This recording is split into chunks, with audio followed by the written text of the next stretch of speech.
There's an old saying in Tennessee, I know it's in Texas, probably in Tennessee, that says, fool me once, shame on you. If fool me, we can't get fooled again. Look away, look away, look away, Dixieland, Dixieland, Dixieland, Dixieland, Dixieland, oh, Dixieland. Praise God, rally, oh, this is the time and place. The international ideal unites the human race. I'm decided like my daddy. All right, y'all. Thank you for tuning in to Dixieland, the Proletariat, where we will talk about Southern working class history through a leftist perspective. Make sure you like us on social media at Dixieland, the Proletariat, or Dixie Prole. And if you want to give your wages to a bunch of rednecks, then subscribe to our Patreon page at patreon.com/DixieProle. We got a lot of cool stuff to give you, including artwork by Brother William and random hillbilly shit from Tyler. This podcast is still brought to you by Newport 100 in a box, Camel Silver's Black Coffee, and I think we're all drinking water tonight. Shout out to our new Patreon subscribers. We got Ryan, Paige, the Angry Gay Commie, Mia, and Dustin. Thank you all. The podcast is 100% self-sufficient now. It's paying for itself, and we like to thank you all from the bottom of our hearts for that. Today's episode, we're going to do a little different. Unfortunately, Tyler cannot be with us tonight because he's got to work. His petite bourgeoisie overlords have asked him to work this evening. But I'm here with Brother William and our good friend and local activist, Iraq War veteran Travis Jackson. Today, y'all, we're going to talk about three different things. One, because breaking news, impeachment 2019. The House has voted to impeach Donald J. Trump, our president. He's still your president. Yep, he's our president, unfortunately. He finally won the popular vote for the first time in his political career. We're going to discuss the British election. Brother William is going to walk our British comrades through how to navigate private health insurance because your country just voted away your national health care system. And finally, for the chunk of our episode, we're going to talk with our good friend Travis about his experience in Iraq, from recruitment to him getting out to what he does today, his feelings on the war. Also, Will is going to talk about, from his perspective, his thoughts on the war and Middle East conflicts. And we're all going to talk about the fact that this is something that we all live through in various forms, seeing as that we're all older millennials, all came of age during the Bush administration. And how people like to forget that while Trump is an incompetent moron, President Bush... True bodies. True bodies. Destroyed two countries, displaced millions, killed thousands, is a war criminal in my opinion, and wrecked the economy, and is probably the worst president in modern U.S. history. Everyone likes to say Trump is so bad. I mean, yeah, Trump is an incompetent buffoon, but Bush and his cabinet were truly evil. So we're going to start off talking about impeachment, y'all. So it's happened. The House has voted. Tulsi Gabbard voted present because, she's 2 drinks away from fascism. But they did it. The Democrats finally got their act together and voted on impeachment. I don't know if this is a good idea or not. We're going to see come to find out. I think every president should be impeached. I mean, obviously, yeah, that's how it should go, is that every president should be impeached. Yeah. You think? Oh, yeah. So we already know that Mitch McConnell, the turtle majority leader of the Senate, is already said that this is a farce. Like, he's not going to. That is crazy. Not going to do would anything. come out and just say. Lindsey Graham did too. He said, "I'm not going to pretend to be an impartial juror." Like, this is what you're asked to. I mean, like, that's the one thing. It's fucking crazy. Like, they've already like, I'm a turtle. We're not going to do anything. And it's ridiculous. Like, granted, I mean. If Trump gets impeached and removed from office, everyone's like, "Oh, it doesn't blah blah blah." It's like, yes, we understand. That would be tight. We hold on, Brother William. Like, we get everyone needs to understand. Like, impeachment. Yes, the House has voted on articles of impeachment. The Senate then has to vote to remove or not. Everyone's like, "Oh, blah, blah, blah." It's like, yes, I'm defining it for you. I'm telling you how this is going to be, because everyone likes to throw around impeachment as that just because he's impeached doesn't mean he's going to be removed. Now, I mean, we're looking at he's probably we were betting on this definitely not going to be removed from office because the Republicans are just Republicans and they control the Senate. But then, like, I keep thinking of what a President Mike Pence would be. And I'm like, I keep having flashbacks to all 3 seasons of fucking Handmaid's Tale. And who gives a shit? I mean, there's a Democratic Congress, so who gives yeah, a shit? that is true. He's just, he'd have a Republican, a Republican president, Republican Senate, and a Democratic I just want to see House. their idol torn down and melted. That is true. Their golden calf. That would be awesome. That would be awesome. That their golden calf just gets destroyed. I don't know. President Pence to me would be a nightmare because like he believes God has ordained him to be leader. I don't know. It's just like with God, anything is possible if he's on your side. Yeah, It's just, but this is not to defend Pence, but I feel like Pence has a moral compass, and his wife has like this appeal to him on the backside that's maybe a little more humanizing than Trump, which is just pure fucking. I'm sorry. Yeah, no, go ahead. What a lot of people don't realize about Mike Pence is he was once the governor of Indiana. Yeah. His approval rate was 41%. Oh, really? 41% the whole time he was governor. Mind you, Indiana is like Alabama. It is a red state. Yeah. And so the Republicans rule that state. It's sad when your own party tells I didn't know you, it was- yeah. 41%. Holy shit. That's why Trump wanted him, because he is a religious fanatic, or Yeah. as I like to call people like that, Christian terrorist. Just a Basically, cynical appeal Yeah. to that He ugly. looks like the evil, like any evil politician, like any evil. Like, You know who TV he show. looks like? Have you ever seen the movie 007 From Russia with Love? No. He looks like Red Grant. He looks like Red Grant. If you look real close, he looks exactly like Red Grant. No, and then that, and like the best meme I've seen is like, why does Mike Pence look like he's about to pass a law to ban the X-Men? He looks like Ray. Is that thing human? Ah! He looks like Race Bannon from ran for Congress from. Wow. So like, time out. Mike Pence wouldn't be able to like have a personal meeting with Angela Merkel because he can't be in a room with another woman unless his wife's there. That's his rule. Yeah, yeah. And his wife wouldn't have like clearance to be able to sit in on that unless. Oh man, so this is a power move. Maybe Germany's behind impeachment. They like want Pence to get in so they can somehow like power play the U.S. and be like, ha ha ha, you can't talk to us. Somehow the Germans sound badly French, but I'm just going with that. I think impeachment is sort of a masturbatory process. I mean, I hope that we get to hear from Bolton and Mulvaney and some of these other people that the White House wouldn't let testify. But if that's not going to happen, then it's just 100% acquittal, and then move on to the next thing. Who But cares? the Democrats have to know that this is not going to get through the Senate. It kind of seems like it's like they're just kind of doing it for show. Like obviously Trump is an idiot, and I have to admit to you guys and our followers, I haven't been following it as well as I probably should have. But just from what I understand between like him and the Ukrainian president, it does sound like there was an abuse of power and that there are. I mean, like 100. Oh yeah, 100. absolutely. Yeah, there's high Yeah, crimes no and doubt. misdemeanors like there.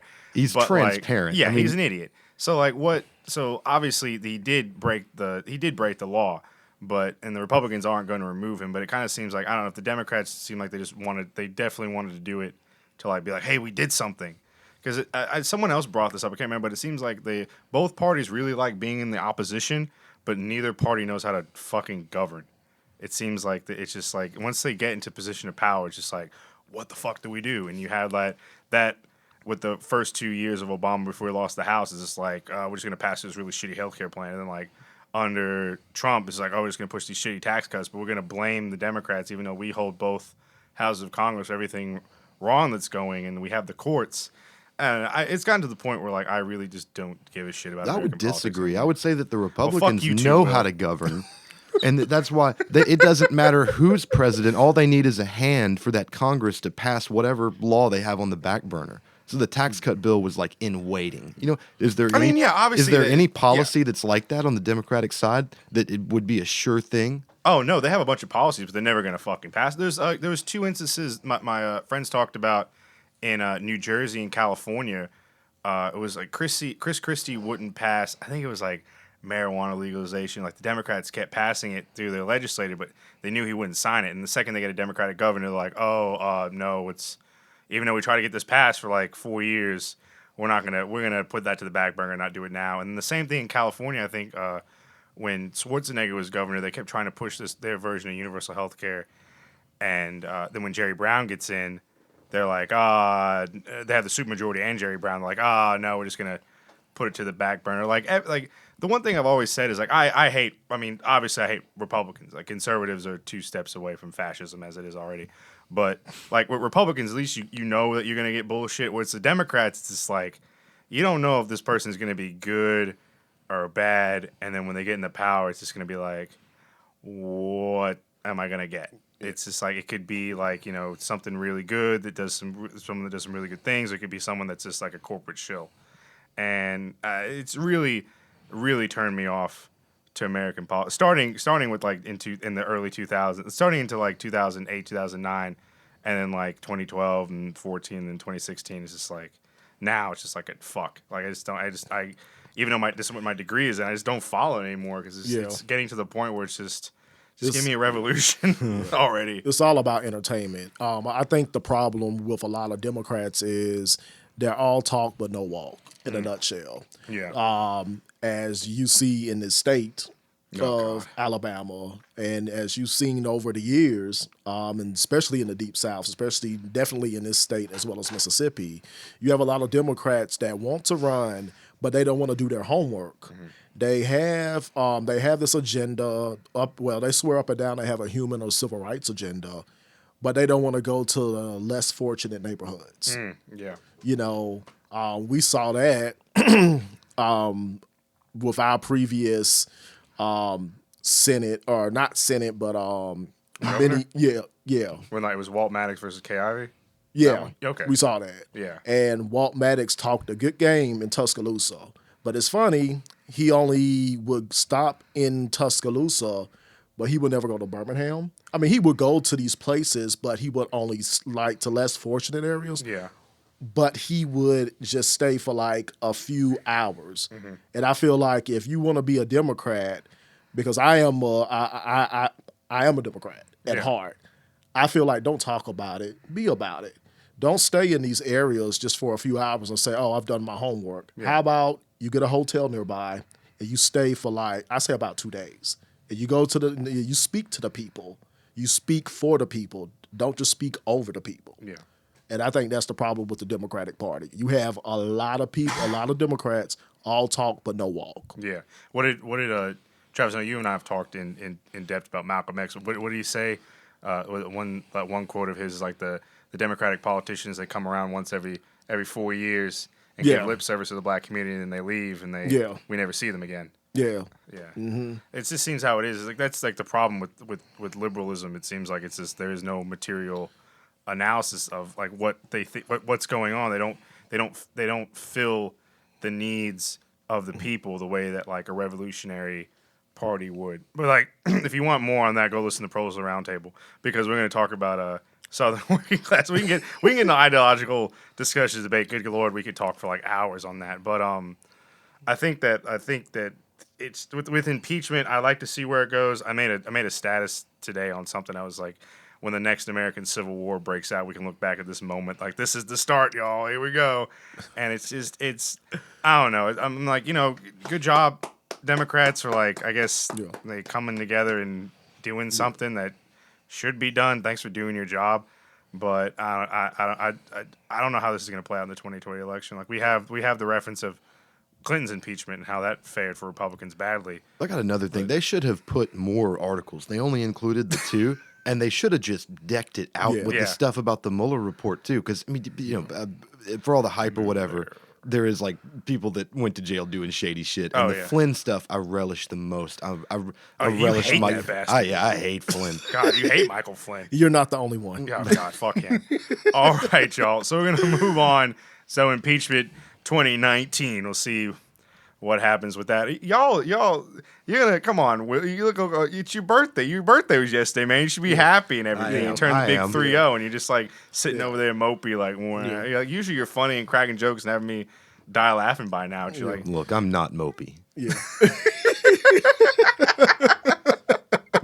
I'm not mopey. You look mopey. I'm just you're old now. You're 30 years old. You're old. Everything hurts. Your best friend's ibuprofen. Yeah. But you perched on your stool like a gargoyle. What an image you've made for the people. But speaking of Will, we went over this, and you kind of seemed like you knew a little bit more. I have the thing saying, I honestly, we've all been dealing with private health insurance. Our Oh, entire lives. I wish I knew more, but I can't afford And- health insurance. Yeah. So hey, we have a few listeners in the United Kingdom, so we're gonna go over how to some tips to navigate private health insurance. Don't call the ambulance. Do not call the ambulance. What you're gonna want to do is you're gonna want to get into your car. You're gonna want to call the Uber. Yeah. Oh no. The Ubers are too expensive, man. Hopefully they have their own. If you don't have a car, call an Uber. If you can't afford an Uber, get in the, what do they call it, the tube. And I'm sure there's an express No, train. We live in hell, dude. Yeah, there's an express train you could probably take. Hold on. Or you can get into your car that you drive on the wrong side of the road and like turn your hazard lights on. I don't know what the fuck you people call it over there. We call them hazard lights, the blinky blinks that blink like you're stuck on the side of the fucking road. And you put those on and you just floor it. You go however many. They use kilometers or are they miles with like us? I don't know. No, kilometers. Go whatever kilometers per mile, kilometers an hour you could go, right? And speed off to your privately funded now hospital. Give a fake name. Make sure you have a fake ID and give a fake name. Or if you give your real name, you're an idiot. But if you do that, whatever, because you already should know that you're not going to pay off this medical debt. So you get treated and then you just leave. You leave before you've been discharged. You rip that IV out of your arm and you just walk. Whenever you feel good enough, you just walk out that door. And you don't try not to sign anything. Or if you sign something, just scribble it so you can be like, I didn't sign that later. And get ready for phone calls for the rest of your life saying that you owe thousands of dollars now to some nameless, faceless insurance company. Because I mean, we all do it. We all There have is friends. a silver lining that Yeah. maybe if your debt gets sold through enough debt collection companies, maybe they won't have a receipt, and when you demand to see it, they'll have to forgive it. That's true. Like some rich billionaire in a form of philanthropy to get some points because he's running for parliament will pay off your medical debt, and you could be like, "Thank you, billionaire overlord thank you, overlord that hosts a satirical liberal show for us to watch, or whoever. Fuck them." But that's how you just GoFundMe now is going to be your primary healthcare insurance provider. Are you talking about Trevor Noah? Did Trevor Noah? No, do that? wasn't it? It was the other one with the ear. Colbert? Colbert did it, didn't he? No, it was your British one. It was John Oliver that did it. Oh, so yeah. John Oliver now is going to be your savior. John Oliver, When it comes when to, he told people to vote no in the 2014 Scottish referendum, I'll never forgive him Yo, for fuck that. him. Yeah. Now Scotland's like, oh, we're gonna, Yeah, Scotland, yeah. Ireland, Wales. Everyone's like, There's no fixing that. Bobby Sands. Bobby Sands is like, yes, shining down on us. He's like, yes, Ireland will finally be run. The Tories fucked it up big time. But real quick, y'all, just some terms. Also, fish antibiotics work for humans too. Just keep that in mind, y'all. You go to your local shady veterinarian, or just go to your local. We have Walmart. I don't know what you all have, the whatever, and pick up some. Go to the pet store and go to get some fish antibiotics, and they work just as well as human antibiotics for your cold. That you don't know if it's a bacterial or viral infection yet. And it's Dayquil and NyQuil are your best friends, because obviously your unions are going to get busted even more now than under Thatcher, and you're going to lose any type of labor laws you have, so you're not going to be able to miss work more than at least one day. And so you're going to have to get doped up on Dayquil and NyQuil to be able to make it to work. I'll tell you too. My daughter had a seizure when she was like 2. God. She had a febrile seizure. That's when your temperature spikes too much. And I called the ambulance, and the ambulance driver told me we used to live off Norman Bridge Road. This is like a couple blocks away from Baptist South. And the ambulance driver said, "Listen, like it's febrile seizure. My daughter had him. She'll be okay. Don't get in the ambulance. It'll be $1,000 ride." Are you serious? Oh, Yeah. Shit. That's sad, man. Dude, what's someone? I don't want to give out names. We took her to the hospital, but I mean, we just had to. Yeah, we you could called go in somebody to come and get in a private vehicle, and know. it's. Oh. I know somebody that's disabled and has $6,000 worth of medical debt, and he's already told me, he's like, I can't pay it off. I have another friend who he got diabetes, and he had to go to the ER twice actually, and someone actually stole his identity while he was in the hospital. Combo. But yeah, combo. But he is like, I can't afford health insurance. Like I can't. This was even with Obamacare. He's like, I can't afford health insurance, so it's really funny because I knew he did this, but he put me down as one of his people for debt collectors to call. And I'm just like, I haven't talked to him in a while. Like, I mean, if the only like, honestly, I'm just saying, honestly, the only number I have from him is the number that you've been calling, and if he's not picking up, he's not picking up. He actually told me, he's like, just tell him I'm dead. Oh, wow. But yeah, so that's so y'all, a copay is a flat fee that you pay when you receive specific healthcare services such as a doctor's visit or getting prescription drugs. It's like $25. Yeah, your It's probably what you think. copay. Yeah, your copay will vary depending on the service you receive through your health insurance plans. But this is funny. Copays are typically $30 or less. Yeah, okay. So I remember I'm in this Jeremy Corbyn's dank meme stash thing, right? I commented on somebody's thing. Someone was like, I take 5 medicines and I saw the prices and without health insurance it'd be $170. I'm like, first off, It's cute. that's cute because you're taking 5 medicines at $170. You think that's how much it's gonna be when you don't have health insurance? Bruh. What is insulin, like $600 a vial? But I was dude- talking to somebody else, someone who's type 1 and he has to have insulin, and he's like, man, if I lose my health insurance, like it's already like $200 a vial. What I need, this is like with health insurance. Or English like, people hate foreigners more than they love the NHS. oh my god. Okay, so y'all, your health insurance premium is the amount of money an individual. What's your business isn't trust. We love to talk about our jobs paying for our health insurance. That shit doesn't happen anymore.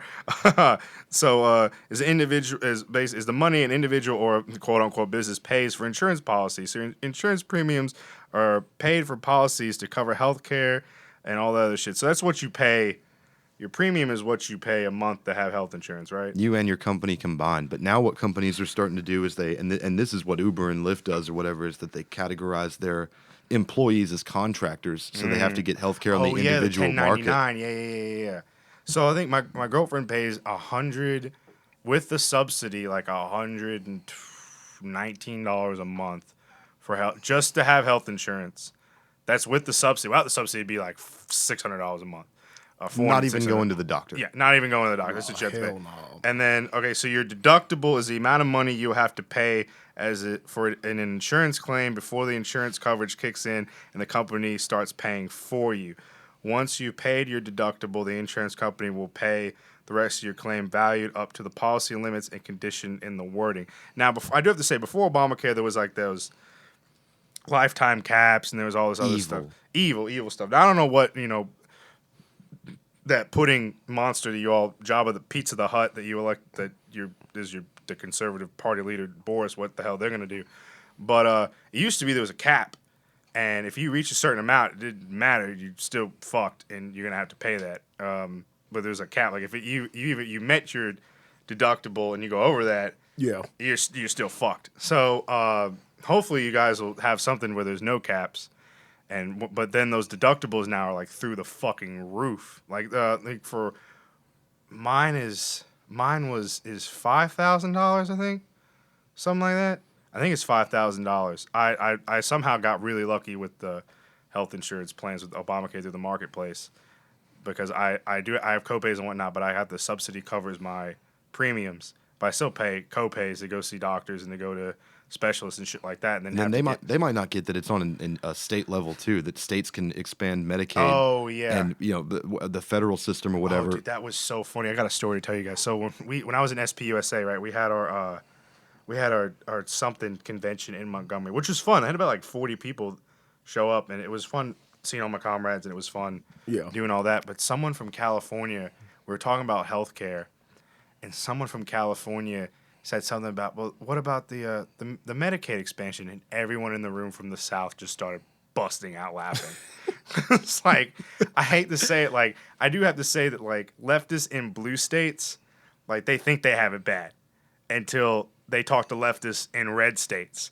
And then they talk to leftists in red states in the South, and they have no fucking idea how bad it is. Like, I remember one person my girlfriend knows moved from Oregon back to Alabama, and he called up because he had Medicaid in Oregon, and he called up the Medicaid office in Alabama, and they laughed at him. They're like, good luck, buddy. Wow, and laughed at them and hung up the phone, basically. They're like, you're a white dude that can work. You ain't getting it, man. Right. Have fun with that. But yeah, it's healthcare in America is the pay for it's a fucking joke. Our Like, government is edgy when it comes to healthcare. They'll tell the American person, "Oh, if you're sick, get this expensive healthcare, and we'll take care of you." Knowing that the average American person, I mean, I'm not going to say all American people can afford it. I mean, if the only way you can afford it is if you are high class and if you're Yeah. rich. Yeah. But then if you can't afford it, and when you pass away, then the government will say, "Well, you should have got the expensive health care." Yeah. It's like, fucking A, dude. I mean, you are not only you're saying you're for the American people, but your actions are speaking louder than your words. Exactly, and then they like throw up the same bullshit. They're like, "Oh, America is the best healthcare system in the world. Like people, blah blah blah blah blah blah." I'm like, well, one, statistically we don't, and two, even if we did, it's only if you can afford it. They're like, well, doctors in America drive BMWs and Mercedes. Like, yeah, because the insurance companies pay them a fuck ton of fucking money. Pay their hospitals. The hospitals bill the insurance companies a shit ton of fucking money. There's no place you can make a better living healing people than in America. In America. No, so hey Brits, and anyone else in a Commonwealth country that's about to privatize your health insurance, I have a story for you. The way that you can relate. I dislocated my shoulder playing rugby. Yeah, we do have that here. It is. I have to admit, it is a fun sport. But Go Hammers! I can see why it didn't take off in the States because we have to pay for our health. We have to pay for our own health care. I dislocated my shoulder playing rugby. This is in Florida. I have health insurance. I have decent health insurance through the Obamacare exchange. I have to say thanks Obama for getting that. I am one of the few that was benefited by it. But my initial ER visit, I got a discount because I could pay for it right off the bat. Because luckily I live with my parents, and I had money saved up. I'm one of those people too. But so it was like $200, and it was originally $325, but I knocked it down to $275 or whatever because I could pay right then. So it's $275 for him to put my shoulder back into place. Then it was the MRI. No, the CAT. No, what's the one with it? Not the brain one. It's the MRI. Yeah, the MRI was $1,000 with health insurance. I looked it up. Like I looked on the bill without health insurance, it would have been $15,000. So it's $1,000. I'm at 20. What am I at? 20. I'm at 12. I'm at $1,250 right now. $1,275, whatever, right now for that. And then I had to do 2 surgical consultations with the surgeon to see if I had to have surgery or not. Luckily, thank God, I didn't have to have surgery. It wasn't that bad. I mean, it was bad. It wasn't that bad. So that was $50 a pop. So it was like a little over $1,300 for me to dislocate my shoulder. Mm-hmm. And like, I can't even imagine what it's like if I would have gotten a cancer diagnosis, or if I had to have surgery, or if I had something that I had to take medicine for like every day, or how fucked I would be if I didn't have health insurance. You ever been in the doctor's office and watched a drug rep go right by you and meet with the doctor while you're waiting? No, I have seen a dude get shot and brought into the ER. That was pretty wicked. Shit. Yeah, that's another thing. Well, the Brits don't have to really do it. They get knife stabbings. But yeah, I remember it was one of the times my friend had diabetes, ketoacidosis. And we had to take him to the ER. It was ended up being there like Christmas Eve, and this one dude, he was DOA.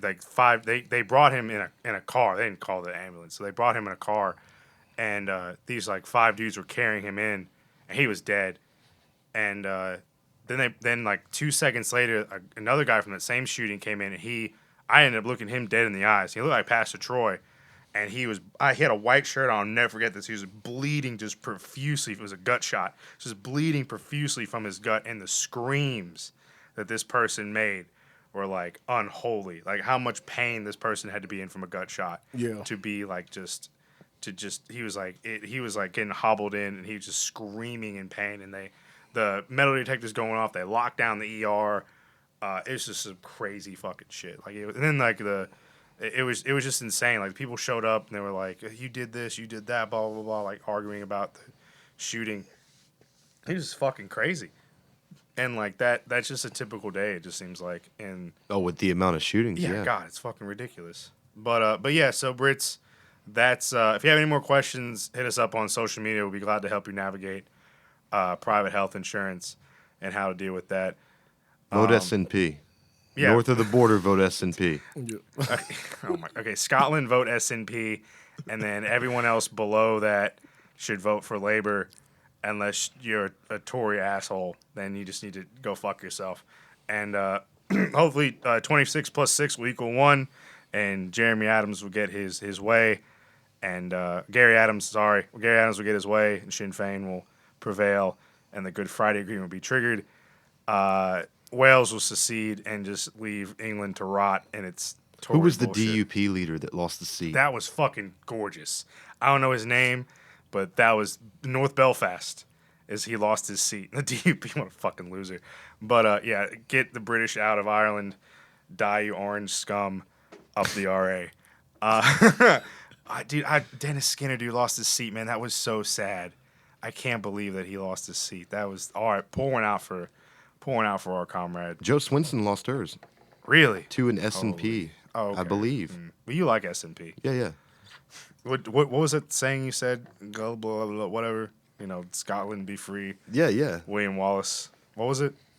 Oh, whoa. Come on, Will. I need you to be a little more lively here, man. High over Bannockburn. I told Travis that this was going to be fun. And he's looking at me like, you Nah, fucking this is chicken shit, Nah, crack ass cracker. Dragging me here to this house, record this podcast, you son of a bitch.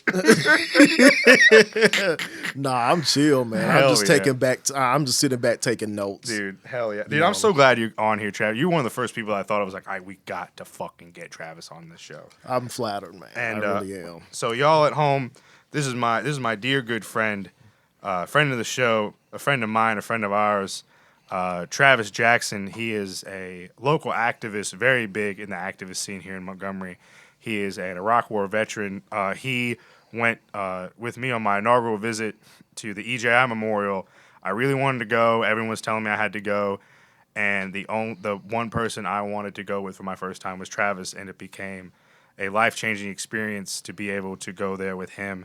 And the highlight of the trip, remember when that the old black lady stopped us and she said, she's like, I love what you all are doing, that you all are Yeah. friends. And we took that picture with our we fists took a up. picture with our fists I up had in the the air. shirt Yeah. that had Richard Spencer getting punched in the face, and you had you had one of your activist shirts on. Yeah. And we put our fists up, and that was great, because like that was a moment, like just being able to walk through that memorial with you.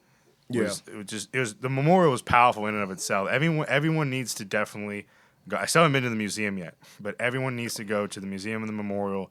You need to go. You need to learn the real history of what happened in the South. You need to learn about the racial terror that happened, the over 4,000 African Americans that were lynched in the South, throughout the United States, especially in the South. And that is something I'm very, very proud of our city, that they have that. Brian, yeah. It was Brian Stevens, right? Yeah, Brian for, Stevens. Yeah, for him Yeah. to bring that for EJI. And that was definitely a life-changing moment for me, Travis. So I just want to say on air to everybody in God, thank you for that. I really appreciate it. It's not a problem. I am a firm believer in, being black is not a crime, but racism is. Exactly.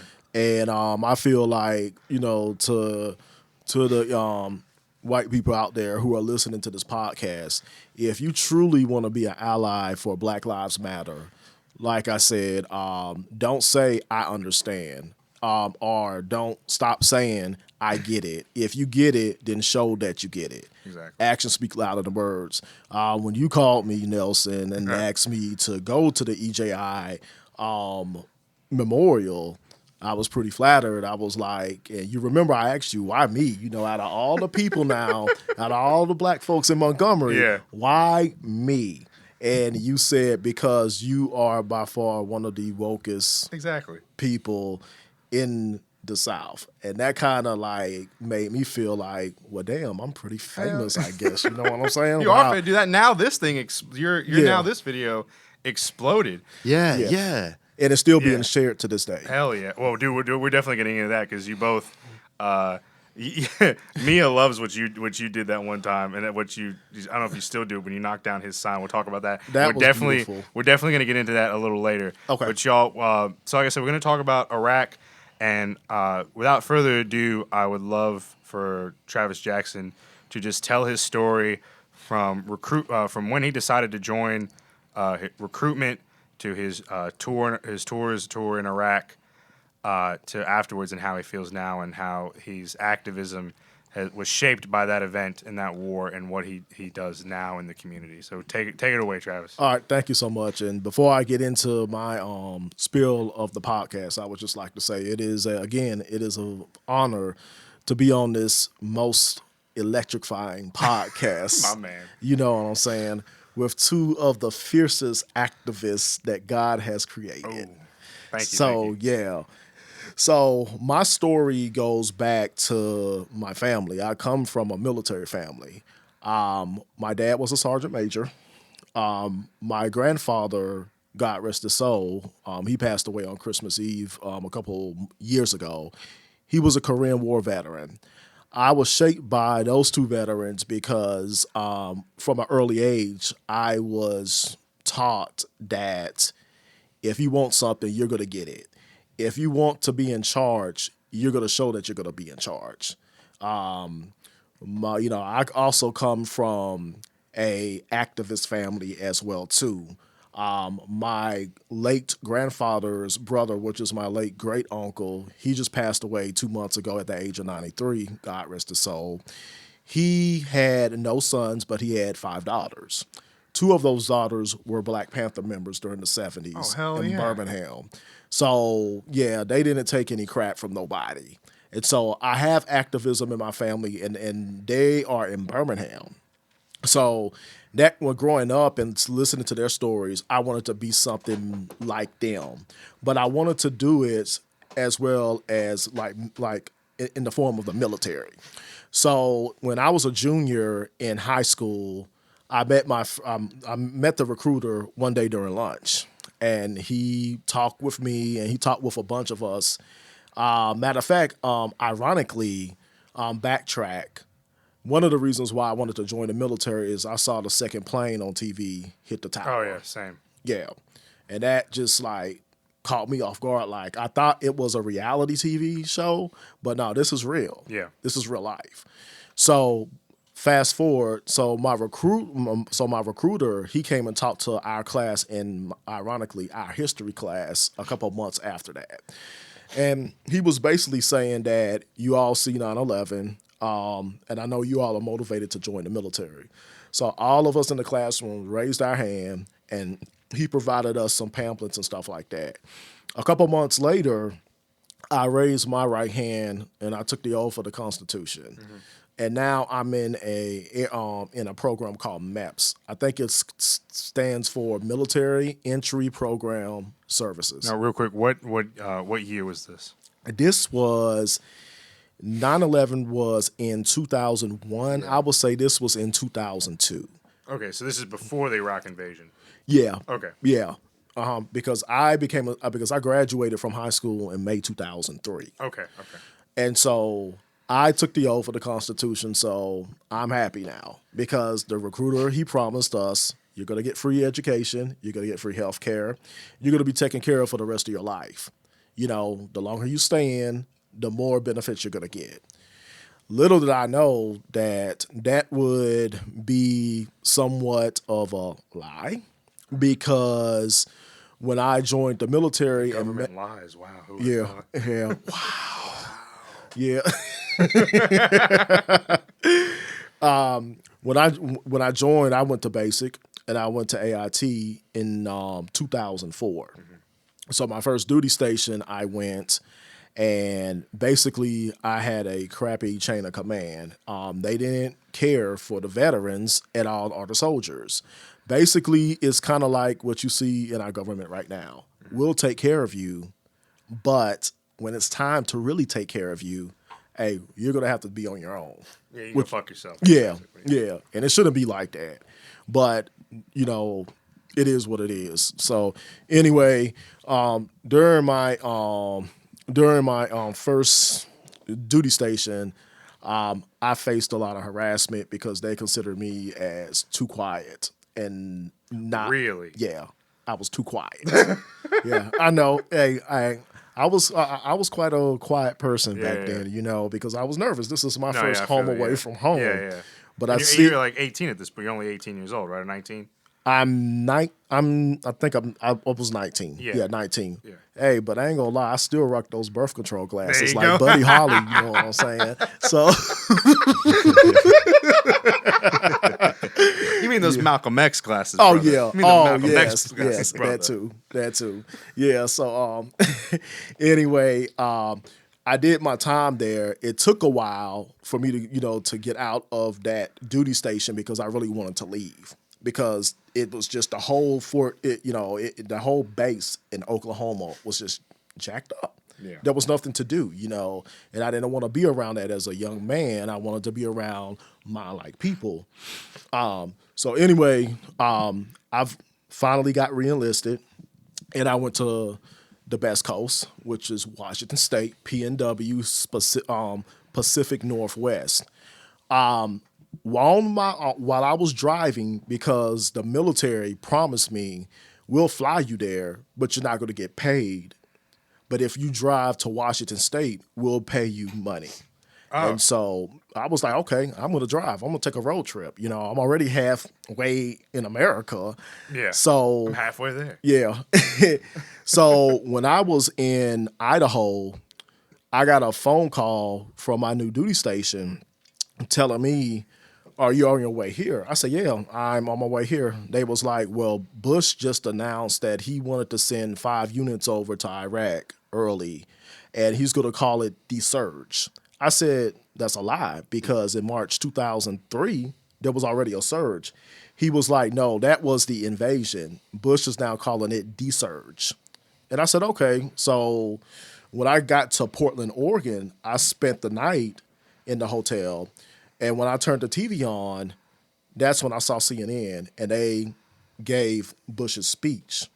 And he said, I would like to announce that I would like to send 5 people over to Iraq, 5 units over to Iraq to be a part of what I like to call the surge. Yeah. Now, real quick, I never served. No one in my immediate my grandfather was in the Army Air Corps, but he didn't see action. How many? So a unit? How many people is that? Like, Yeah. Is that like In a what he meant by that was brigades. Okay. And in a brigade, if I'm not mistaken, it's over 1,000. Okay. Because in a brigade you have battalions, and in battalions you have companies. Oh, I think okay. a brigade is 3,000, isn't it? Yeah. Yeah, something like that. So brigade's 3,000. You have the battalions, and then companies, and et cetera, et cetera. Yeah, and squads. Okay, cool. That's just because like I said, I don't know anything about the military Yeah. when it comes to that.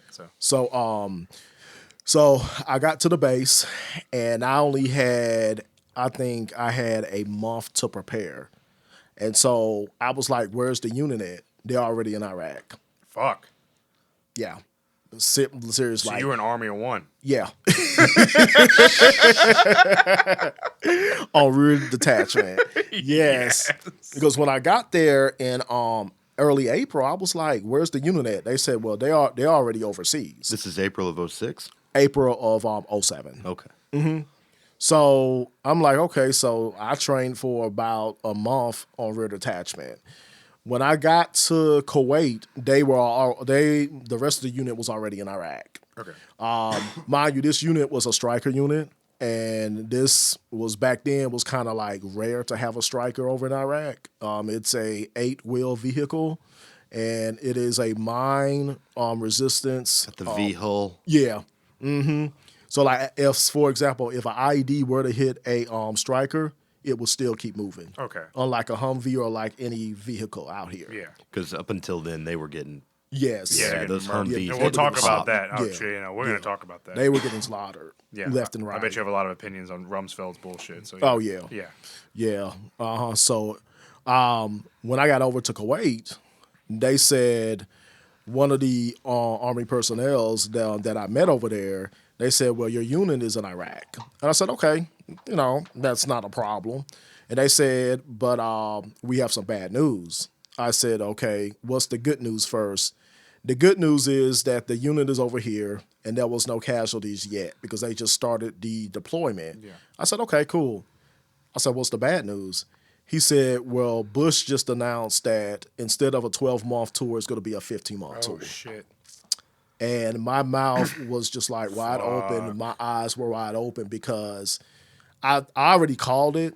You know what I'm saying? Yeah. And I already felt like God was telling me that the longer you stay over there, you're gonna see some shit. Yeah, you're gonna see some heavy shit that's gonna forever change you. Now, so Will is the timetable. You obviously both of you. So this, but from Will from an academic standpoint, you from like the real world perspective. Now, 06, 07, 08 is like is 07 really being the pinnacle of like the really the shit hits the fan. The sectarian violence. So Yeah. 06, 07 is like the height of the Iraq War. Am I right? Yeah. Would you say? So you're in there in the shit Yeah, it's deep. during the deepest of the shit. Yeah. Okay, so then what happens after that? So what Yeah, happens next? because the invasion, they did lose a lot of people. Now, Yeah. don't get me wrong. I mean, you know, hey, they did the damn thing from Yeah. 03 to 05. But like you and Will were saying, 07 was just the top of it. Yeah. And so, anyway, I went to Iraq, and they flew me in on a C-130 with 5 more other veterans. And when we got there, you can just feel the heat coming through the C-130. So when I flew in on my first day, the weather was 130 degrees. Mind you, you couldn't fly into Iraq with just your uniform on. You have to have the uniform plus the heavy stuff, your side plates, your chest plates, and your ammo pouch. Yeah. Yeah, so I had all that stuff on, So even the knee pads too. How much did all the gear weigh? Because then people are like, oh, I had a 50-pound rucksack and blah blah blah blah blah. Like how were your plates, your gear, your weapon, like everything, like your packs, like how much on top of how much you weigh, how much does your body have to carry? Do you think? I would say 60. I had 60 pounds on me. Good Lord. Yeah. I mean, how were you like on the way to being like ideologically formed then, or did you feel about the war that it was wrong, or at any point did you feel that it was the right thing to do? Yeah, what's your mindset like going into Iraq? Like, like you started to question like why everyone was there at that point, or like 'Cause the did you story feel was- like the hoorah like America? The story was so quickly undercut with the intelligence being bullshit or whatever. Yeah. It just seems like how do you? Yeah. Oh, that's Well, cool. obviously at that point you can't leave because you get court-martialed and you get thrown in prison, right? Yeah. Exactly. Yeah, it's all good. So before I went to Iraq, I felt like it was my calling to go over there. Now, I'm not going to bullshit y'all, but the night before I had to go to Iraq, I couldn't sleep. Yeah, I bet. I could not sleep at all. Fuck. So within 2 days, I only got like 3 hours of sleep. So you're on the C-130 like flying in on 2 hours of sleep, Yeah, and so like what? So because I'm scared. yeah, I'd shit my pants too. So like, Yeah. So like, okay, so you touch down where in Baghdad? Yeah, I touched down in Baghdad in Camp Liberty. So what's worse, Alabama in August or Baghdad for the heat wise? Heat wise is Baghdad. Really? Yeah, There's a dry, like nasty, fucking just it's both wet and dry. holy shit. So they got the Yeah. humidity and Yeah, God. Okay. and not to mention the wind. And the sandstorms, right? All Yeah. that bullshit. Okay. What's funny is we're about on the same parallel. Oh, really? On the latitude, whatever. Okay. Yeah. All right. So you touch down in Baghdad. I touched down in Baghdad, and the first person I met would be the second casualty in my unit. And so when I met him, he was from California, but he embraced me, just like a younger son. And we talked a little bit, and he told me, "You have nothing to be nervous about. You're amongst good people." And by the way, my MOS was a chaplain's assistant. Yeah. So I was in an infantry unit. I was scared shitless because Yeah. this is a champs. Yeah, you were and you were telling us about that before we started recording. Like you're Yeah. basically the bodyguard of the chaplain. Yes, I am the bullet catcher. Yeah. Because under the Geneva Convention, the chaplain cannot carry a weapon. So I went to my unit and I met all my fellow comrades and I got introduced and stuff like that. 2 weeks later, that same guy was killed in an IED. And yeah, Now, all these people in your what? So this your so what's when you meet all these group of guys? What's like I guess the most like that you meet at one time. So when you meet these people, what size is that? That's like your squad or whatever. Like yeah. What is, When I first met my group of people, they were like squads. They Okay. were with the administration. so did you go through boot camp and basic with all these people? No, I didn't. Okay, so you did. This is the first time you met any of these people. Yeah. Okay. And so when he died, we had to go to the mortuary affairs, and and not to mention, he had an 18-year-old who died next to him. It was an IED, and both were like, it just happened all at once. And my friends who were out there said that the blast picked this 300-pound man up and pushed him against the wall. And, if he would have lived, he would have became a vegetable. Yeah. So, that kind of opened my eyes like, okay, one day you're here, the next day you're gone, tomorrow's not promised. Yeah. So that right there I started to open my eyes a little bit. And then that summer, in the summer of 2007, we called it Red Summer, because in that summer, in my unit, my battalion, we lost a lot of people. But in the brigade as a whole, we ended up losing like 20 people in that summer of 2007, from May to July. Did you tell me you guys lost your company commander? I didn't.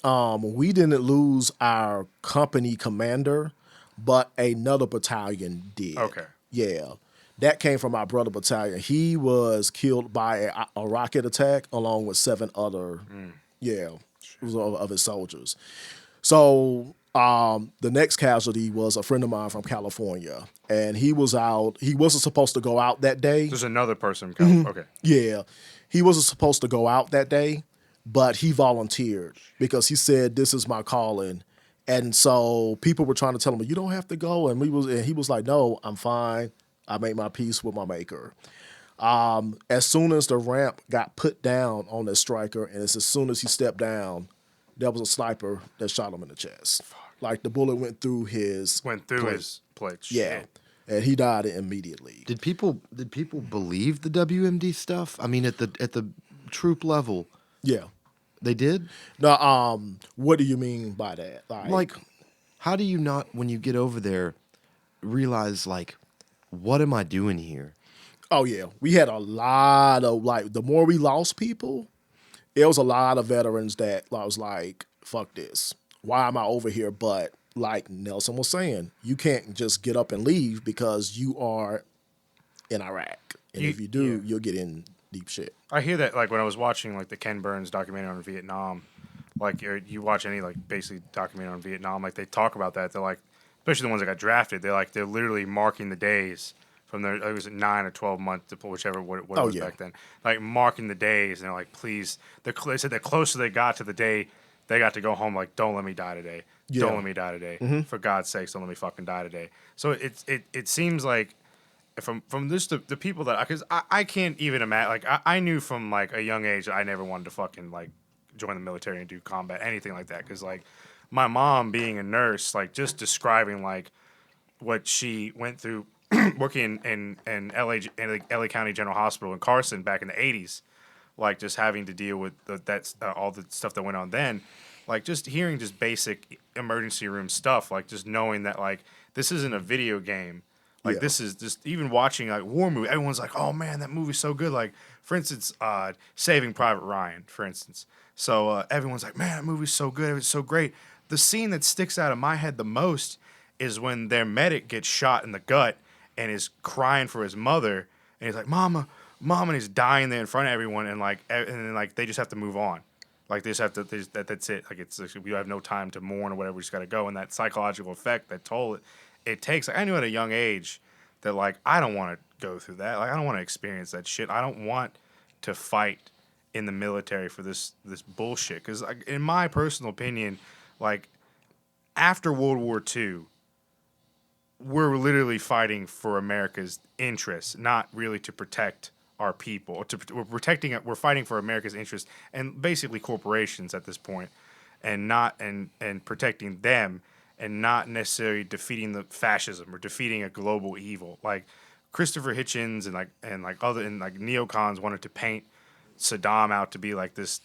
He was not a good person by any means, but painting him out to be like the next Hitler, and that we have to go in and take without knowing anything about the region, without knowing anything about the country. Listening to Ahmed Chalabi and diluting himself. And Will talk about all the sectarian lines later, but like it seems like the U.S. military goes into a place not knowing customs, not knowing the language, not knowing anything. We're just gonna, hey, here's McDonald's and everything's gonna be better. Where it's not. What I And wanted it just seems like to me, like I never wanted to experience that. So like when like talking to you and Travis and getting to know you on a deeper level and becoming really good friends, it just, I guess what Will and I know is like, at what point, I guess, like going into it, because they take 17, 18-year-old kids and expect them to turn into killing machines when like 6 months ago they had to raise their hand and ask to go to the bathroom. But then also to operate in urban environments that are very densely packed, where you're fighting an insurgency that doesn't wear uniforms, Yeah. with the nuances of different sects or ethnic groups, the different tensions and histories. How did, at the unit level, did people feel, I mean, I know that they did, contemptuous of Iraqis for the loss that they felt in among their ranks? And did people understand or could they comprehend the complexity of what was going on as the fabric of the country is being torn apart? Yes, like I said, we had a lot of veterans. The more people we lost, the more veterans became more woke. They started to really like dive into like, why are we here? They're like, because at first a lot of the veterans was like, "Hooah, let's go kick some ass," you know what I'm saying? But Yeah. when more people died, those same veterans, and I'm one of them, began to feel like, okay, why the hell are we here? Yeah. So that's when we went to Fob Warhorse in the Diyala province. Thank God for a library. It was small, but there were some books that I started to read that pertain to war, that pertain to human and civil rights. And this is when this is when I realized that I'm fighting for the rights of all Americans, and that includes the people at home. And that includes the people who are against the war. I'm fighting for them to ask our government, why are we over here?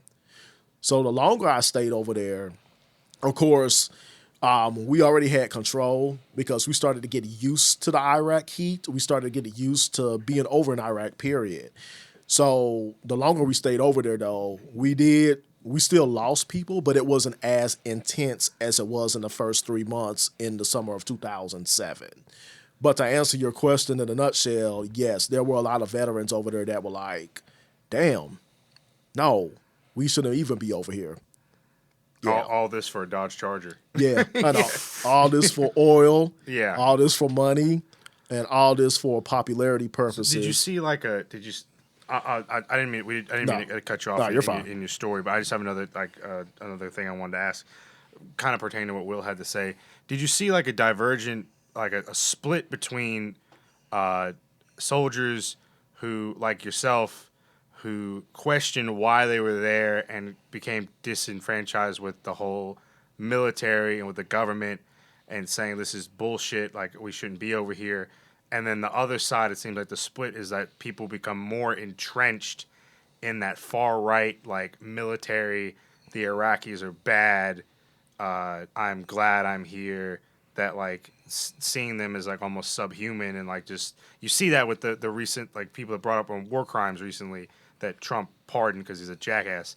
But this mentality, like the Chris Kyle mentality, it seems like the people who watch that movie and like worship him, I was like, oh, the Iraqis are subhuman. And we just like this. It turns into a sport almost. Like they like That being Punisher there. skull Yeah, logo that that he Punisher became bullshit, associated with is the biggest tell. These it's just the new Death's Head. Yeah, like yeah, you're 100% right. But like, did you see that? Like especially, I'm probably mostly with like white conservative soldiers. They seem to become like more entrenched in that. Like I'm gonna go like fuck shit up. Like get some.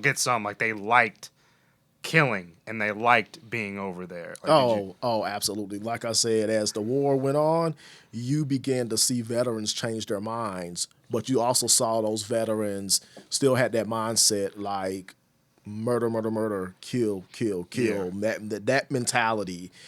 There was one occasion where we just was pretending to have a political debate, and one of my friends, he reminded me a little bit of you and Will. He was like, nah, hell no. You know what I'm saying? We shouldn't even be over here. I used to believe that we should be in Iraq, but no. You know, then this other guy got so upset at him for saying that, which he was a white conservative, that he just took off his weapon, took off his top of his uniform, and took a swing at him. Shit. Yeah. It took about 10 people to separate both of them, but actually the guy who changed his mind about the war, he became one of my closest friends, and I still talk to him every once in a while, but not as every day as we were, because we're not in Iraq. Exactly. But he changed. It was like automatically, and he was like, I said, "What changed you?" He was like, "We are over here for nothing. Why are we over here?" And it was like an overnight change. Yeah. And Like day and night. It was like yeah, like, it was just like that. Now we left off. You're in Baghdad.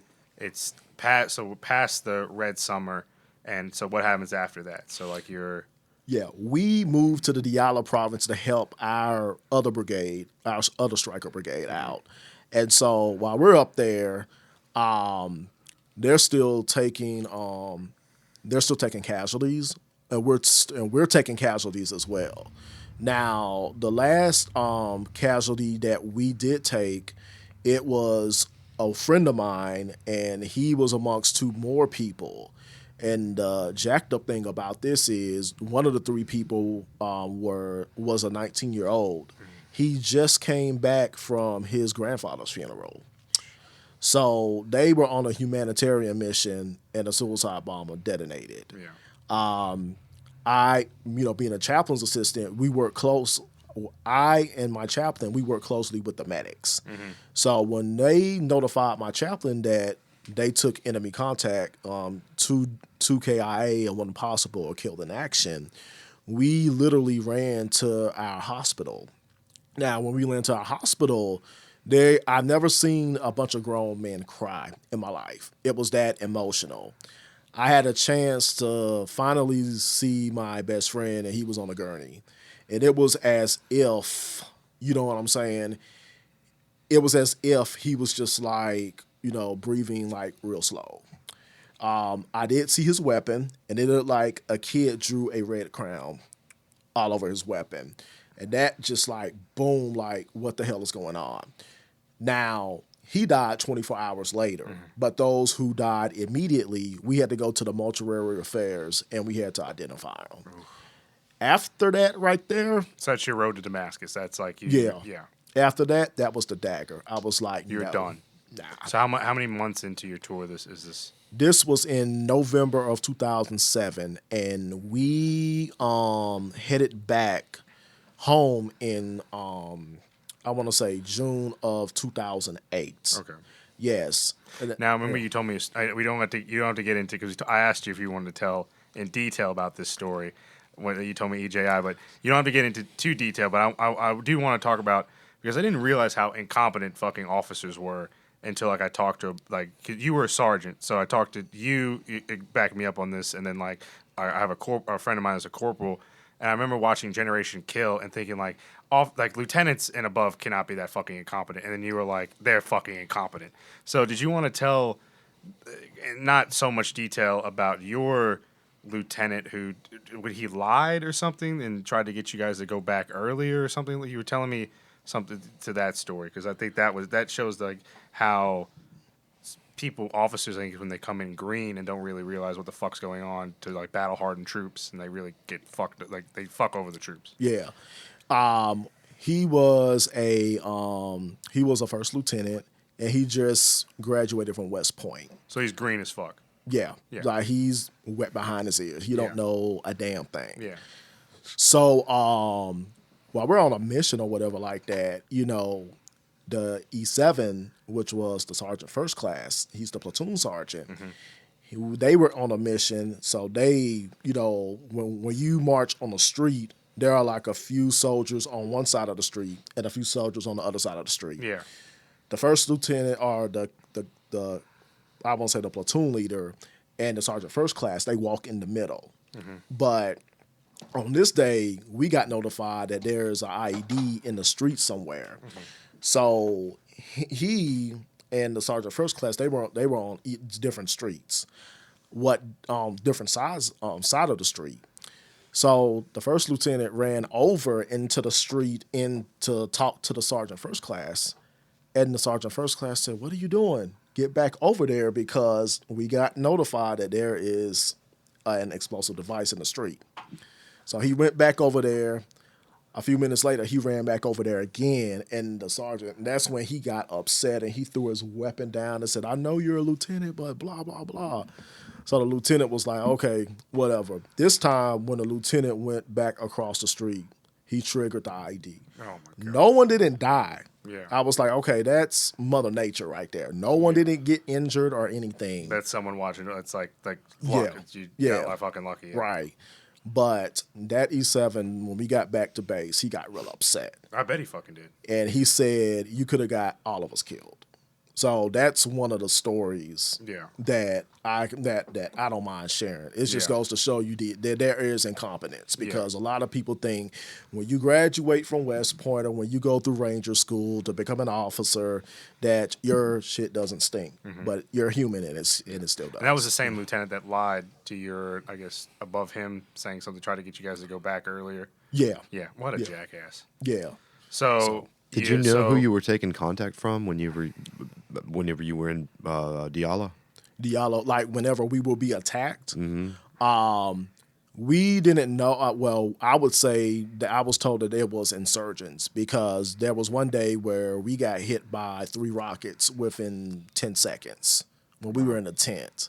And these rockets were the size of, I don't know, the size of like small trees. And so there was one rocket that hit the top of our tent. And it's like, the tent is like, it's not plastic, but it is plastic. So when that rocket hit the tent, there was shrapnel that came through the tent. I was in that, you know what I'm saying? And then the other rockets that hit outside, Yeah. they were like less than 100 feet from the tent. So Okay, so this is you leave. You did your 15 months. Anything happened between? I guess you were saying that lieutenant fucking up, and then the time that you leave, that you wanted that anything that jumps out at you. That, Were you there during the Petraeus years? General Petraeus, when he was there, yeah, I was there.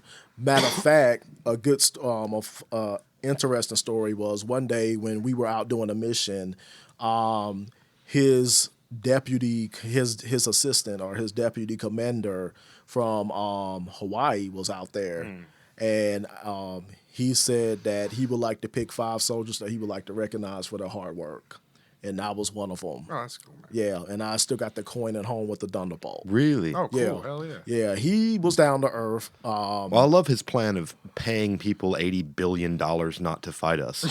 Yeah. Holy shit. It's a genius strategy. For everyone that you can't see this, but That like, was the Anbar Awakening. That was the Sons of Iraq, was David Petraeus just handing over cratefuls of $100 bills to Sunni warlords. Yeah. y'all can't see this at home or whatever listening, but like the look, like Will is like perched like a gargoyle, and his face, he has literally been begging Just crooked for this with rage. episode for so, and you'll find out why, because once Travis gets down, he'll get to unleash Brother William in his opinion on the Iraq War, and you'll find out why I call him Brother William. No. But so anything jump out, Travis, really between, I guess, the lieutenant really fucking up, and then when you leave, anything besides? Nuh-uh. So you're leaving. So describe the feeling you get when you figure you're going home. Oh man, it is so profound. On the airplane, Yeah. and it wasn't just me, it was a lot of us. Not one sound, because we knew what we saw for 15 months. It was like you can clap and it would echo through the C-130. Yeah, there were conversations and stuff like that, but it wasn't as like boisterous as it was before we went to Iraq. Now, yours truly, I was just like in awe. And people were like, "Are you okay?" And I just kept thinking like, what the hell did I just experience? And it was going to be with me for the rest of my life. I already knew that. But the question was, how would that affect me when I get home? And yeah, it was deep. Yeah. It was real powerful. Do you want to talk about that? Like how it happened? Like as your life now as a veteran, how Oh, yeah. the war has impacted you and how you feel, how the government treats veterans, and how I guess the PTSD that's now finally being talked about in veterans care and mental health, et cetera, et cetera. Do you want to? Yeah, that's Yeah. fine. I mean, Okay. I'm gonna be as real with you all as possible. I mean, I've heard y'all podcast. Yeah. Y'all is like, Be real, man. y'all are 110%. Y'all are as real as Chronic 2001, Dr. Dre and Eminem. Yeah. Whoop, whoop. Yes. Yeah. Oh man. Man, but after I came home, I did notice the change when I moved back down here to Alabama. I couldn't eat. I couldn't sleep. I was angry. I was bitter, and it was just wow, man. It was just a reality that hit it. The only time I felt very comfortable talking about like Iraq is when I would be around other veterans, and I would look at my acolytes at home, which I still do have, because I am a firm believer that I did, I came back with a mindset. I was like, you know what? I fought for the rights of all Americans, including those who think war is bullshit. But how And can you say that you? What does that mean? Yeah, that's something I've always wanted to ask you, Travis. Yeah. Like when you say, I've heard you say this a number of times, and like I wanted to really dive into that Yeah. particular sentence. Yeah, When that's you fine. say, "I fought for the rights of all Americans," like when you say that, like what do you mean? Because we all know that like the war was bullshit. of course it was. And, Absolutely. And we invaded another country, a sovereign state, illegally, and destroyed it. Yeah. And I guess what everyone wants to say is like, what rights what was our military? The collective we. What Yeah. were we fighting for in a country that we all know we just went after their oil? Yes. When I say that, I mean people like you two or anybody that is anti-war. Yeah. I fought for y'all right to just say F this war, and I want to stand up. Like, for example, I have a friend of mine. He is a diehard war person, and he thinks the same way as I did. He was like, well, the good way I can see that being over there, Travis, is look at yes, it was a jacked up war, but look at what our American people are seeing now. They're seeing that it was a bullshit war. We fought for them to stand up against our government. You know what I'm saying? It's kind of like we gave y'all a little bit more. It's not. It's basically in a nutshell. We motivated y'all to say, look what was going on in Iraq. Now we're gonna march. We're gonna protest.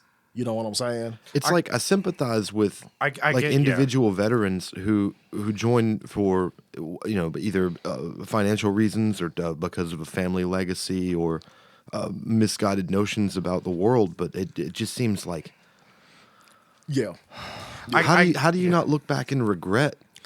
I do regret. Now, I'm not going to lie. I do regret us being over there, but I also feel like that has given me the fuel to say, anybody that is pro-war, fuck you. You know what I'm saying? Yeah. Because you don't know what you've gone. You don't know what you... I see what you're saying. I see what Yeah, you're you know saying. what I'm saying? So like you basically y'all had to be the sacrificial lamb in order to because up until then the only real conflict that we got fucked in was Vietnam. We lost that war, and that generation was getting older and boomers, and they tend to forget like what the hell they tend to forget Vietnam, and so our generation, it's like obviously wasn't alive for that. We're the product of that generation. Well, the Gulf War was an air war. Yeah, and we technically, that was a victory. Bush, they say that Bush won, like the Papa Bush, like that rebuilt America military. That gave us pride again.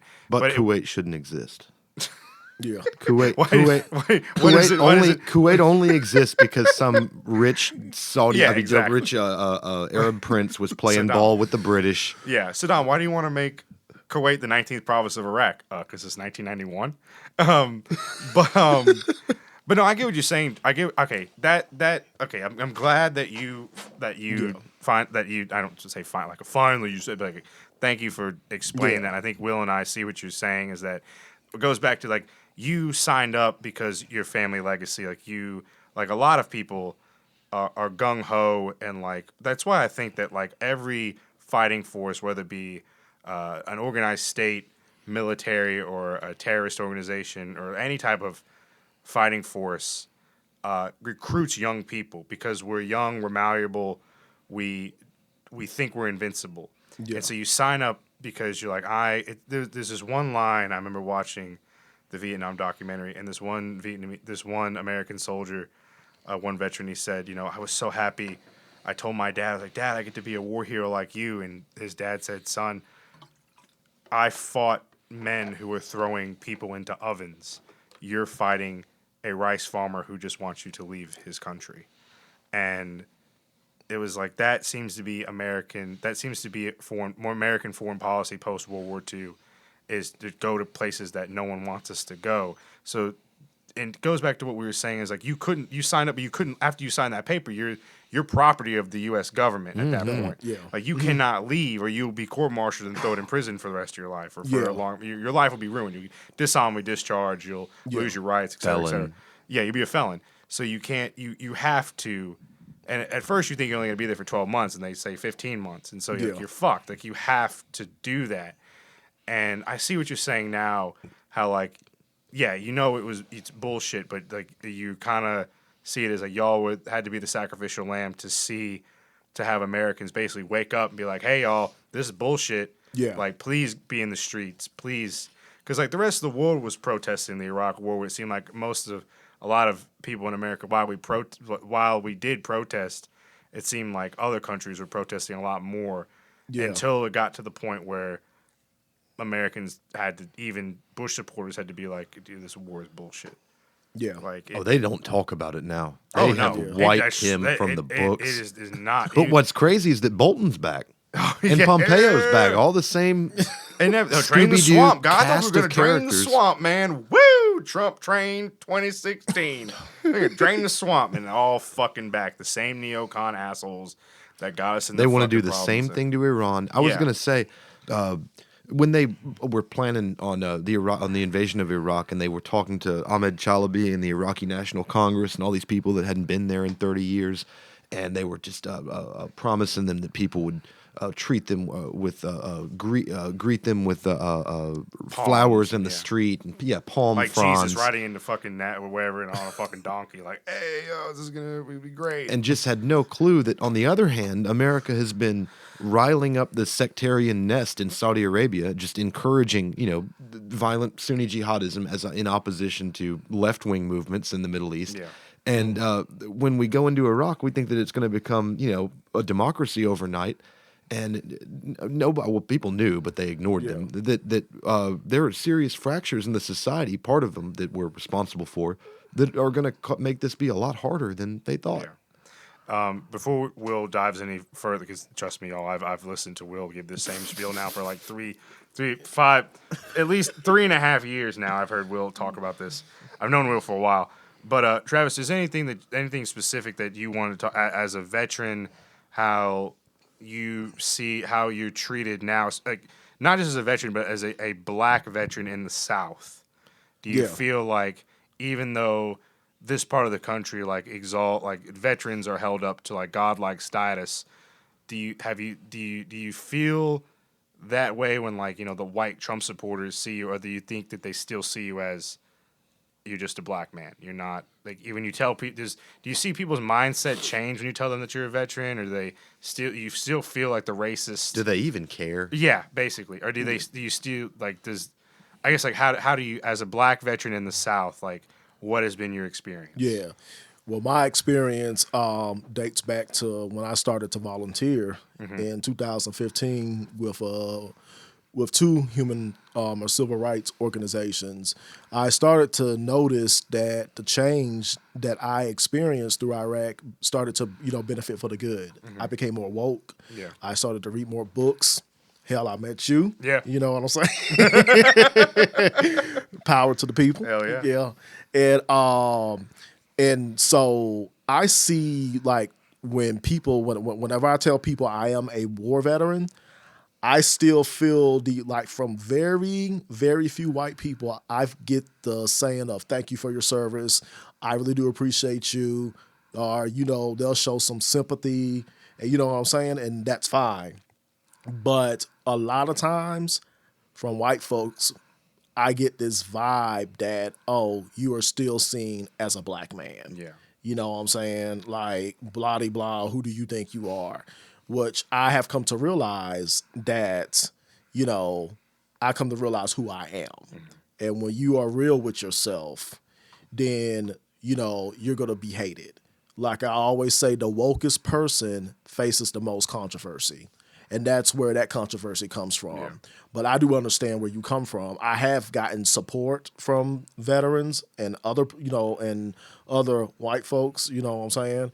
But I've also faced some controversy from white conservatives because they know that, yes, I am a war veteran, but I'm using what I experienced over there that was bad, and I'm turning it into good, and that's my fuel. Yeah. It seems to me they just don't care. I mean, as soon as it's like what they did to John Kerry. They don't care if you won 3 Purple Hearts. They'll lie about you all day long. Yeah, exactly. Now, as like your local activism, now you're known more. You're known in Montgomery as the civil rights activist, and you became famous on social media for for your work with the reproductive health clinic. Check that out. And please check out Travis Jackson's Now This video when he was interviewed for his work as a clinic escort at the local reproductive health clinic and with the Powerhouse. We got some crazies down here. Yeah, oh my God. So we're hoping to have Mia and some folks in the Powerhouse on next month. But Travis, just tell us before. Will is literally, I can tell, just chomping at the bit to be able to just be like, this is what I know. Yeah. And so real quick before Brother William gets into his our in-depth history lesson in the Middle East. Shut up. Tell us just a bit like how your experiences in Iraq does that tie anything to your local activism, especially with the Powerhouse and with reproductive justice and things like that? It's given me the fuel to be more motivated to stand up for human or civil rights. And that now this video, you notice I said I am an Iraq veteran and I fought all the rights, including for reproductive rights. Yeah. And so I really meant that. I fought, and it has made it to me. I feel like I see it as a battlefield because the fight for reproductive rights or reproductive justice in the Deep South, especially, it is a battlefield. You're going up against Christian terrorists. You're going up against Roy Moore. Yeah. You're going up against other. And when you say, I don't want people at home to think like this is we're what's the word I'm looking for? We're not being facetious when we say Christian terror. We're not being overblown when we say this. Like we're talking about like organizations that have brought convicted clinic bombers to the Montgomery Reproductive Health Center to protest. So we're not talking about like just run of the mill fly-by protesters. We're talking about like hardened people who have admitted on camera that people who have abortions and the people that provide abortions should be killed. Like criminal records. Yeah, exactly. We're talking about very bad people. Yeah. So I just want to make sure that we home that point. Yeah. I'm sorry, Travis. No, you're fine. But it has motivated me in a nutshell to stand up for, you ain't scared of these motherfuckers. No, I'm not. Nope, not. I'm not scared. You know what I'm saying? Despite of the threats that I've received over the last few years. Especially recently, death threats. Yeah, recently, I received a death threat about last week. And basically at 3 a.m. in the morning, I got a phone call. That's fucking wild. From a pro-life activist. Yeah. No. Yeah. We like to say. I think Mia said like you don't even call them fucking pro-life because they're not for life. They're anti-choice. They're like forced birth, like anti-choice. Yeah. Oh, protest. Perfect. Yeah. Cult of fertility. Travis, before we unleash cry foul and unleash the wheels of war. Is there anything else that you wanted to? No, I just want to say that I really wanted you to tell your story and us not be, No. white dudes who cut off the black man trying Nah. to speak. Like I remember you told me one time, it's like, Nelson, you have to use your privilege for good. So that's kind of one of the reasons Yeah. why I wanted to get this podcast Oh, going. yeah, no doubt. It's because I wanted to bring people on from marginalized communities and groups to talk about because I don't fucking know what it's like to be a black man. Will doesn't know what it's like to be a black man. We both of us don't know what it's like to have seen combat. So like, as my good friend, I really wanted you to come on here and tell your story. So is there anything else that you wanted to? I just want to say again, it is an honor to be amongst two of the fiercest activists God, I wish in Ty- yeah, Montgomery. I appreciate You know it, what man. I'm saying?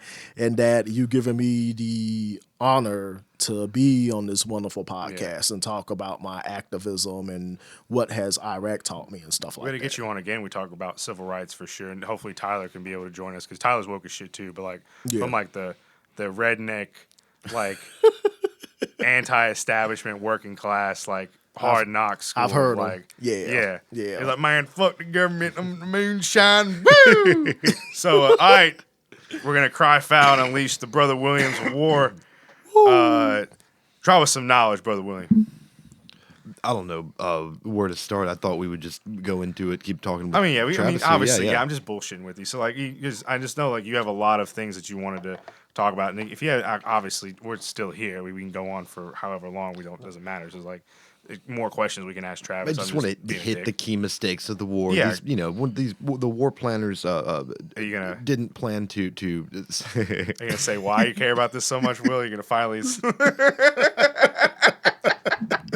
All right, look, I'm Muslim. I've been Muslim for probably about 13 years now, and a lot of this came. I was converted. I took my shahada at AUM. Dr. William of the Imam, Dr. William Abdullah. I love that his name was William too. Yes. Yes. But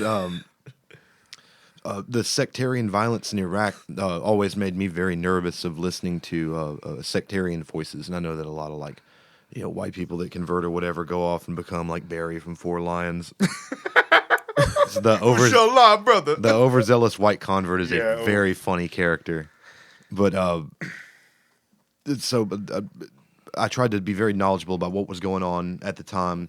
Being about 17, 18 years old at the point of time, 06, 08, we're talking about with Travis, I knew that you had to be aware of what's going on. You can't be swayed by the ideological arguments, religious arguments that make that lead to violence. There's a lot of that goes on within the Muslim community, the sectarianism on both sides, Yeah. or So I remember we were at work one day, and I don't know who it was, but it was some drunk veteran that you knew, and I think I might have known him, but he came. I remember distinctively him coming up to you and be like, "Hey man, what do you think about that? That's your people." He was a killing." friend of mine that we had gone to junior high school together. He's like grouping like all Muslims. He had gone to Afghanistan, Oh. and he told me that if the Arabs saw me, the Arabs that are in Afghanistan saw me. This is a motherfucker that went over there too, so he doesn't even know. The people. It just tells It's a you totally different culture. it tells you different, yeah. how unfamiliar the some of these troops are with the people. There are that no they're- Arabs in Pakistan. It's completely different. Afghanistan. Yeah. Yeah.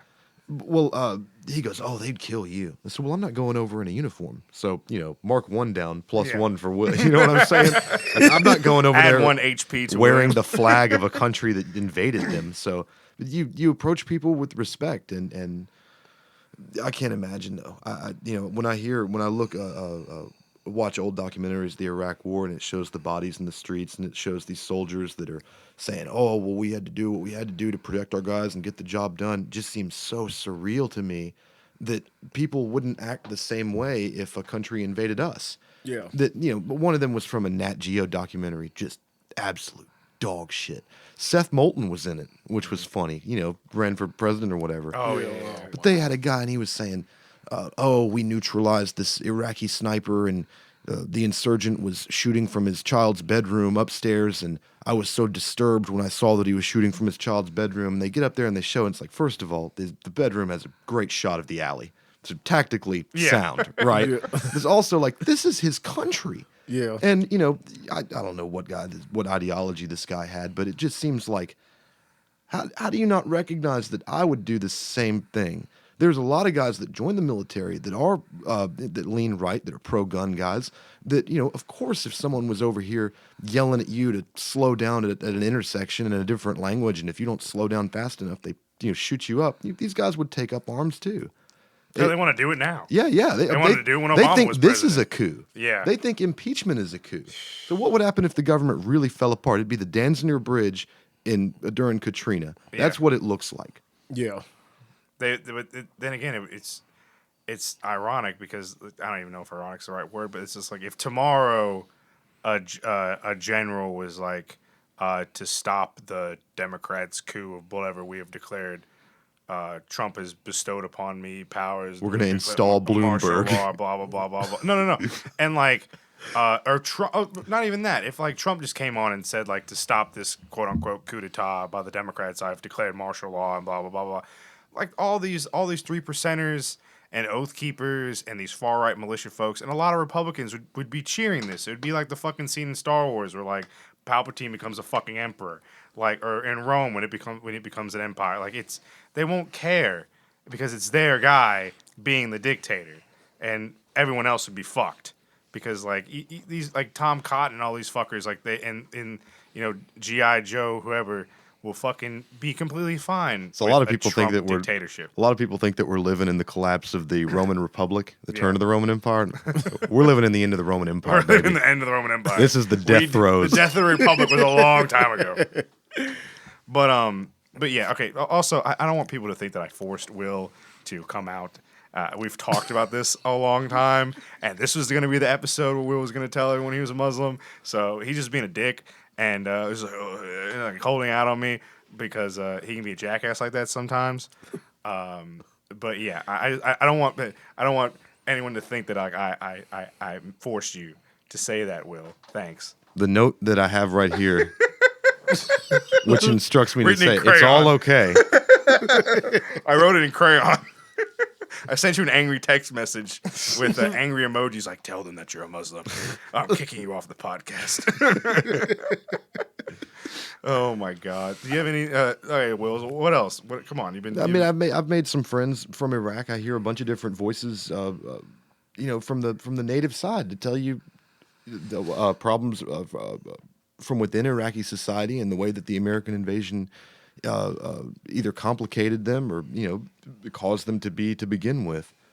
I just think it's in the grand scheme, it's awful how the United States has created the problem of Islamist insurgency all across the Middle East with all the time that we spent trying to delegitimize leftist leaders there. Yeah. So we had all these chances and we blew it. It's like the old ending of the Rambo movie, dedicated to the brave fighters of the Mujahideen. my It's like, God. oh yeah, this won't be bad. images that foretell bad things to come. There's a line that you can draw from the British occupation of Iraq all the way down to the overthrow of the leftist prime minister in the 50s, in the 60s by Saddam's party, the Ba'athist Party, all the way to ISIS. A lot of times these Ba'athist guys, I'm sure were joining the Sunni insurgency, and some of the Ba'athist military leaders later became ISIS commanders. Yeah, because but we talked about this in one of my foreign policy classes I took. You have hundreds of thousands of military-aged men, career military folks, are now unemployed. Are you talking about 2003? Yeah, don't have a job. They're like, well, how am I going to feed my family? That so was they then turn to insurgency. The single dumbest mistake of the invasion was disbanding the army and de-Ba'athifying civil society. Yeah. And just, cutting off. All right, y'all. So there's unfortunately some technical difficulties. I think we went on for probably about like 15 more minutes before then we ended it, and it turned out that the last 15 didn't record. But it was just Will ranting before he... They had to remove me from the room. It turns out Travis was a CIA agent the entire time, and Will had to be removed from no. But anyway, there was just some technical difficulties. Nothing really. That just some thank yous and whatnot, and me spilling my guts out, telling how much I love everyone, and that just got like tears in the rain just went away. All right, y'all. Travis, thank you once again for coming on, Not a telling your problem. story, man. I really appreciate it. Do you want to give a shout out to those organizations again? Yeah, I would just like to give a shout out to the Powerhouse. I would like to give a shout out to Montgomery Pride United, and I also like to give a shout out to Black Lives Matter / Black Voters Matter. If it wasn't for these 3 organizations, I wouldn't be the social justice warrior that I am today. Much love and respect. I love you all. Hell yeah. Thank you. Brother William, Travis, Tyler, wherever you are, wage slaving away. At Dixieland, the proletariat, we believe the South will rise again, but this time for the right reasons, those being workers' own means of production, decolonization, and self-determination for all oppressed peoples. We are coming to you from the heart of Dixie, from the heart of Dixie in Montgomery, Alabama. Play it, Will. Play it. Play your thing. Okay. We are now a Shia podcast. Inshallah, everyone. We would like to also recognize that the land that we're recording is occupied and rightfully belongs to the Muskogee Nation and its people. Will, do you want to lead us in a? Thank y'all. Thank you. Lead us We're out in good. something, whatever. I don't know. Thanks y'all for tuning in. Thank you everyone for donates on Patreon. Thank you for everyone that's grown our Facebook page to over 3,000 likes. Follow us on Twitter, Instagram, Facebook. Happy birthday to Brother William. Thank you. Thank you, Travis, Thank you for again for coming on. indulging No problem. Y'all, we got some great stuff coming up in 2020. We got some people that we've reached out to that want to come on the show. Some other local activists and nonprofits dealing with immigration, reproductive rights. Hoping we get civil Etowah. rights. Can't wait for Etowah. Okay, knock on wood. Hopefully that folks from shutting down Etowah will come on talking about ICE, the detention center in Etowah County, Alabama, and the atrocities that are going on there. Hopefully they get Mia in the Powerhouse and some other people on about reproductive justice Love in the Mia. South. Shout out to Mia, the real activist mommy. Hopefully get some people in talking about civil rights, some other groups, and we got a 4-part Civil War episodes coming on. We're planning our trip to Andersonville and prison, the notorious Confederate prison, Andersonville, Georgia. Hopefully do a 4-part series there, debunking the myth of the lost cause. Been working on a little something to conjure the spirit of Jeb Stewart, maybe for a little transcendental interview. We have the ghost of Stonewall Jackson. We'll see what happens. We'll see what happens. But thanks, y'all. Hopefully 2020 will be a good year. We're at over 700 downloads on Libsyn through the sites that we have running through there, and I'd say about 200 streams on SoundCloud. The podcast is now self-sufficient because of our Patreon subscribers. Thank you so much. And this has been a great opportunity, and we hope to keep going. As Tyler would say, God willing, the creek don't rise. We'll see y'all next time. Roll Tide. War Damn Eagle. Listen. I'll finish just by saying this. War is an easy thing to talk about. There are not many people of the generation that remember it. The right honourable gentleman served with distinction in the last war. I never killed anyone, but I wore uniform. But I was in London in the Blitz in 1940, living in the Millbank Tower where I was born. Some different ideas have come in since.